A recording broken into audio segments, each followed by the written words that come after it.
Bonjour à tous. Peut-on considérer la soupe comme étant un repas complet? Eh bien, pour répondre à cette question, il faut connaître la composition d'un repas complet et la comparer à celle de la soupe. Vous allez me dire, mais de quelle soupe il s'agit? Évidemment, vous avez tout à fait raison, il existe des milliers de soupes différentes à travers le monde. Mais le principe reste le même. Beaucoup d'eau, des légumes découpés et des condiments. D'abord, qu'est-ce qu'un repas complet? Un repas complet est un ensemble d'aliments où l'on trouve tous les éléments nutritifs dont notre corps a besoin. Notre corps a besoin de glucides, de lipides, de protéines, de sels minéraux, de vitamines et d'eau. On parle aussi de fibres alimentaires, mais celles-ci font partie de la famille des glucides.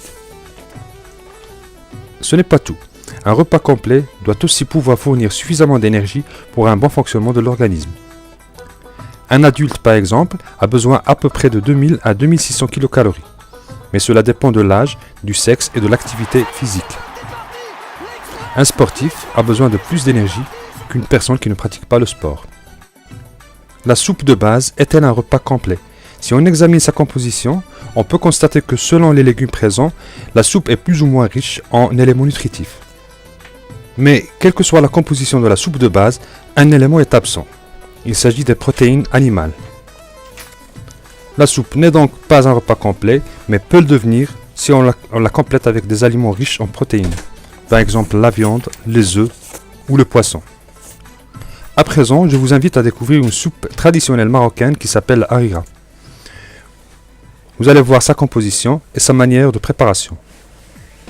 La question, cette soupe traditionnelle est-elle un repas complet ou non? Les ingrédients entrant dans la préparation de cette soupe. Les pois chiches, les lentilles, les fèves sèches, la vermicelle, les oignons, les tomates, la viande, le persil, la coriandre, le céleri, la farine, les épices, le concentré de tomate, le sel et l'eau. La manière de la préparer.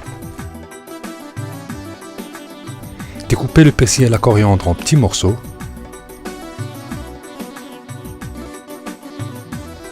Râpez les oignons. Découpez la viande. Mettre le tout dans une casserole ou une cocotte minute. Faire cuire les tomates et enlever la peau. Passer ensuite les tomates au mixeur. Préparer le liant.